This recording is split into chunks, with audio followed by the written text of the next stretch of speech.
पुन्हा पुन्हा ते उल्लेख कर. अरे हे आमदार साहेब बसलेत का?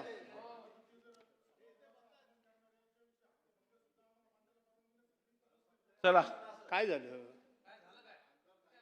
बरं या इकडे या, आपण बोलू, चर्चा करू. या असू दे, या आपण चर्चा करू. पहिले आपण चर्चा करू, आणि मग अध्यक्ष महोदयांना सांगू. आपण चर्चा करू. नाही, सदस्यांनी, सन्मान्य सदस्यांनी जागेवर बसावे. सन्मान्य सदस्यांनी जागेवर बसावे.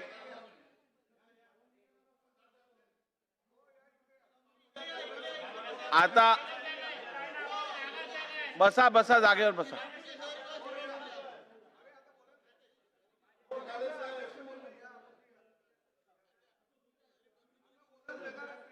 नाही, मला एक गोष्ट समजत नाही.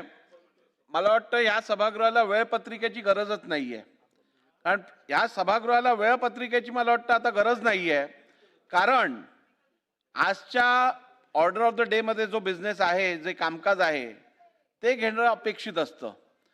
प्रत्येक सदस्य येतो, मला हक्कभंग मांडायचा आहे, मला पॉइंट ऑफ इन्फॉर्मेशन द्यायचं आहे, मला बोलायला दिलं नाही तर मी वेलमध्ये येऊन बसतो. ही काय प्रथा बरोबर नाही आणि अत्यंत चुकीचं आहे. आज ऑर्डर ऑफ द डे मध्ये जो बिझनेस आहे तो बिझनेस होणार. तुम्हाला हक्कभंग द्यायचा असेल दालनात द्या, तो मी कन्सिडर करून योग्य ती पावलं उचलीन.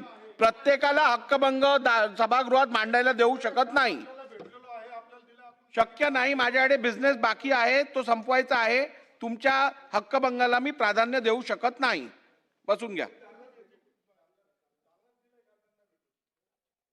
ठीक आहे, आपण नवीन आहात, जरा आपल्या गटनेत्यांना सांगा जरा.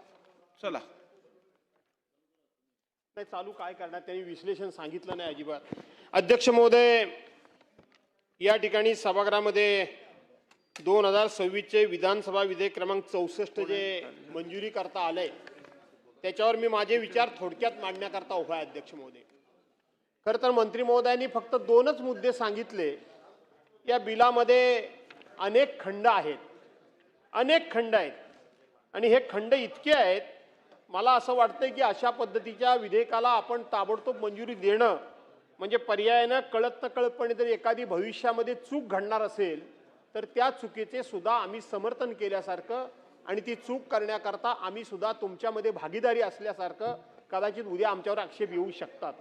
पण आपण असं सांगितलं की हे विधेयक इथं मंजूर करून विधान परिषदेमध्ये आम्हाला लगेच मंजूर करून घ्यायचं आहे, अशा प्रकारचं सांगितलं. आपण सभागृहाला विनंती केली. माननीय अध्यक्ष महोदयांनी सुद्धा असं म्हणाले, जर एवढं होत असेल तर मी मांडतो, नाही तर मांडत नाही. ठीक आहे, एकमेकाचा परस्पर आदर हा करावा लागतो. पण मंत्री महोदय, आपण इथं उल्लेख करताना असा केलात की कोर्टानं आदेश दिलाय. कोर्टानं आदेश दिल्यामुळं प्रशासकाच्या ऐवजी आपण कमिटी तयार करताय का, असाच त्याचा अर्थ आहे ना? कारण याच्यामध्ये इतकं स्पष्ट आणि इतक्या झटकन ओळखणं कठीण आहे आणि म्हणून प्रशासकाच्या ऐवजी त्या ठिकाणी सदस्यांची कमिटी तयार करणं, अशा पद्धतीचं मला वाटतं हे विधेयक तुम्ही आणलेलं आहात. आणि म्हणून हे कोर्टानं तुम्हाला काय आजच सांगितलं नसेल, कोर्टानं सांगितलेला बरेच दिवस झाले असतील. पण अधिवेशन संपायच्या शेवटच्या दिवसापर्यंत आणि शेवटच्या तासापर्यंत तुम्हाला खरोखर या मंदिराची एवढी काळजी होती तर शेवटच्या दिवसापर्यंत का थांबलात? का त्याच्या अगोदर तुम्ही आणलंत नाही?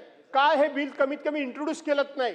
तुम्ही किमान हे बिल किमान तरी त्या ठिकाणी इंट्रोड्यूस करायला पाहिजे होतं. कन्सिडरेशन करणं न करणं हा नंतरचा भाग आहे, पण तुम्ही ते केलेलं नाही. आज आपण गडबडीत आणताय आणि एवढं मोठं विधेयक आहे, त्यामुळं काही ना काहीतरी तुम्ही ह्याच्यामध्ये लपवत असावेत आणि घाई गडबडीमध्ये हे विधेयक तुम्ही मंजूर करून घेत असावेत, असा संशय यायला जागा आहे. कारण या मंदिराचं नाव रामटेक, जिल्हा नागपूर येथे स्थित असलेले भोसला देवस्थान रामटेक या नावाने ओळखले जाणारे मंदिर, ही उक्त देवस्थान हे राम यांचे एक प्राचीन व ऐतिहासिक मंदिर असून त्याला मोठे धार्मिक महत्त्व आहे. दरवर्षी राज्यातून राज्याबाहेर लाखो भक्तगण देवस्थानाला येत असतात. रामनवमी व कार्तिक पौर्णिमेच्या उत्सव प्रसंगी मोठ्या संख्येने भक्तगण देवस्थानमध्ये येत असतात. या ठिकाणी या देवस्थानचं महत्त्व आम्ही मान्य करतो. याबद्दलची श्रद्धा आमच्या मनामध्ये कायमच आहे, त्याबद्दल काही वाद नाही. आपण अयोध्येमध्ये एक राम मंदिर उभं केलं. 1990च्या दशकामध्ये या ठिकाणी पोलिसांच्या लाट्या काट्या खाणं, पोलीस स्टेशनमध्ये आम्हाला धरून नेणं, या सगळ्यामध्ये आम्ही होतो. त्यामुळे रामाबद्दल फक्त तुम्ही बोलून तुम्हाला श्रद्धा आहे, रामावर बोलून तुमचा विश्वास आहे, रामाबद्दल तुमचा बोलून फक्त आदर आहे, पण आमचा कृतीतून रामभक्ती आहे, कृतीतून आदर आहे. त्यामुळं आमचा विरोध असण्याचं काही कारण नाही. पण आपण याच्यामध्ये कमिटीमध्ये कोणाकोणाला घेणार आहात याचा कुठेही मला काही उल्लेख दिसत नाही. कमिटीमध्ये सर्वसाधारणपणे अध्यक्ष महोदय आपल्याला माहित आहे की साधारणपणे कमिटी कोणकोणत्या सदस्यांची केली जाते याचा उल्लेख सर्वसाधारणपणे या ठिकाणी असतो आणि त्याच्यामध्ये अध्यक्ष कोण असेल, उपाध्यक्ष कोण असेल, ट्रेझरर कोण असेल, अशी 2-3 महत्त्वाची जी पदं आहेत त्या पदांचा उल्लेख सर्वसाधारणपणे असतो. आणि बाकीचे सदस्य आम्ही कसे घेणार, ते गव्हर्नमेंट घेणार, नॉन गव्हर्नमेंट घेणार, अशा पद्धतीचा सर्वसाधारणपणे ड्राफ्ट असण्याची पद्धत माझ्या माहितीप्रमाणे आहे अध्यक्ष महोदय, असं मला वाटतं. आणि याच्यामध्ये आपण कोण घेणार हे काही सांगितलेलं नाही आणि म्हणून त्याच्यामध्ये कोण घेणार ते सर्वसाधारणपणे सांगा. घ्याल ते प्रामाणिक घ्या, अतिशय विश्वासू घ्या, देवावर श्रद्धा असल्याबद्दल घ्या घ्या घ्या. चंपतराय घेऊ नका, गोविंदराव घेऊ नका, अनिल मिश्रा घेऊ नका, अशा प्रकारचे लोक घेऊ नका की आता अयोध्येमध्ये आपण बघितलं की रामलल्लाला लुटायचं काम केलं. ज्या रामानं आपल्याला सत्तेवर आणलं त्या रामाला लुटण्यामध्ये सुद्धा आपण मागं पुढे बघितलं नाही. हे फार मोठं गुभांड आता बाहेर आलंय आणि फार मोठं हे प्रकरण गाजणार आहे. आता कुठं ती सुरुवात झाली आहे आणि म्हणून याला पाठिंबा देत असताना मनामध्ये शंका ठेवून, पुढे जास्त न वेळ काढता मनामध्ये शंका ठेवून तिकडचं अयोध्येतलं इथं आणखीन थोडे दिवसांनी प्रकरण या ठिकाणी उपस्थित करणारे किंवा तशा प्रकारचं प्रकरण घडवणारे लोकांना घेऊ नका.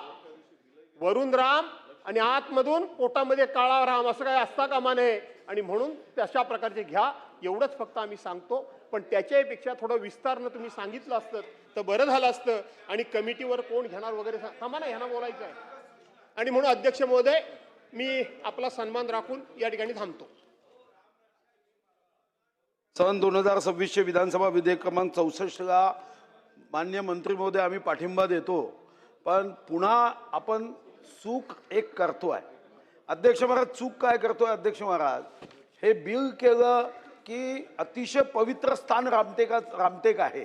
कारण महाराष्ट्रात जिथं जिथं प्रभू रामाचा स्पर्श झाला त्यामध्ये नाशिकची पंचवटी असेल, रामटेक असेल आणि अध्यक्ष महाराज प्रभू रामाची आजी राजा आजची पत्नी इंदुमती ही विदर्भ कन्या आहे. अध्यक्ष महाराज यामध्ये फक्त तुम्ही वकील आहात, एक गोष्ट बदलवणं आवश्यक आहे. तुम्ही सदस्य करतात त्याच्यात तुम्ही स्वतः राहणार आहात, नगरपालिका अध्यक्ष राहणार आहात, पण बाकी अशासकीय सदस्यांसाठी ज्या तुम्ही नियम इथं लावलेत त्यामध्ये 2 नियम बदलवले पाहिजे. एक, नैतिक अधपतनाचा अंतर्भाव असणाऱ्या कोणत्याही अपराधाकरता फौजदारी न्यायालयाने दोषी ठरविल्यानंतर, आता तुम्हालाही माहित आहे तुम्ही वकील आहात, मी जरी LLB आहे, मी गेलो नाही कोर्टात, पण अध्यक्ष महाराज दोषी ठरवल्यावर म्हणजे काय, म्हणजे तो सदस्य त्याच्यावर गुन्हा असला नैतिक अधपतनाचा तरी तुम्ही त्याला ठेवणार, कारण तुम्ही कंडिशन मध्ये काय म्हणताय, दोषी ठरवल्यावर. आता दोष ठरवण्यासाठी तर 50 वर्ष लागतील, तोपर्यंत इकडे मंदिरात तो गडबड करेल. दुसरं, समितीच्या सदस्याने पद धारण केल्यावर तिने आपले कर्तव्य पार पाडताना गंभीर गैरवर्तणूक केल्याबाबत ती दोषी असल्याचे आढळून आले आणि त्या संदर्भातील शिक्षा झाल्यावर, मला आपल्याला व्यक्तिगत विनंती आहे की आरोप जरी झाला तरी आपण प्रभू रामाच्या मंदिराचं विश्वस्त मंडळ बनवतोय. मा सीतेच्या संदर्भात फक्त शंका घेतली, अग्निपरीक्षा दिली, तेव्हा प्रभू राम असं म्हणाले नाही कोर्टाचा निर्णय येऊ द्या, कोर्टाने दोष दिल्यावर आम्ही करू. तुम्ही सदस्यत्व काढताना कोर्टाने दोषी ठरवल्यावर, कोर्टाने, अरे एकाने जरी बोट उचललं की हा या राम मंदिराच्या विश्वस्त संस्थेमध्ये आलाय, प्रेमापोटी आलाय, कधी कधी तुम्हाला माहिती आहे आज तुमच्यासारखा सज्जन अतिशय उत्तम मंत्री आहे, आमदार आहे, उद्या नाही आलेत तुम्ही आणि एक चुकीचा माणूस निवडून आला, त्याचे चमचे इथं बसतील. या कायद्यामध्ये कृपया प्रभू रामाच्या कोणत्याही कायद्यामध्ये पळवाट ठेवू नका.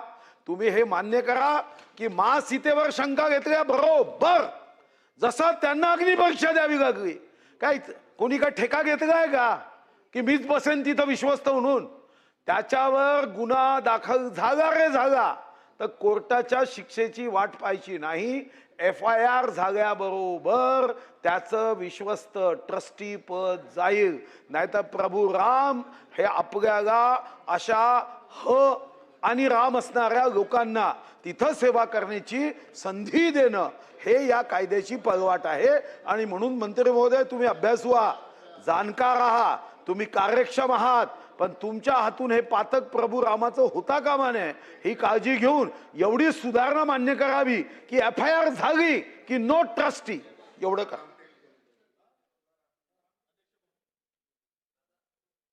हे 64 क्रमांकाचं विधेयक रामटेक मंदिराच्या संदर्भात या ठिकाणी माननीय मंत्री महोदयांनी मांडलंय. खरं तर आत्ता हे विधेयक आमच्या हातात आलं, अजून 2 पानं सुद्धा वाचण्यात आली नाही. तुमचा हेतू शुद्ध आहे यावर आमचा विश्वास आहे. पण आता अलीकडे रामाच्या नावाचा वापर करून जे जे काही चाललं आहे, प्रभू रामचंद्राचं नाव, त्यामुळे सगळीकडे शंकेचं वातावरण निर्माण झालं आहे. तुम्ही राजा हरिश्चंद्र आहात हे सगळ्यांना माहीत आहे, कारण तुम्ही देणारे आहात, घेणारे नाही. पण आता हे बिल आणत असताना या बिलामधील प्रावधान जे काही अध्यक्ष महोदय केले गेले, यामध्ये खरं तर एवढ्या घाईघाईत शेवटच्या दिवशी हे बिल आणायची आवश्यकताच नव्हती. तुम्ही 15 दिवसाचं अधिवेशन, आपलं 3 आठवड्याचं अधिवेशन झालं.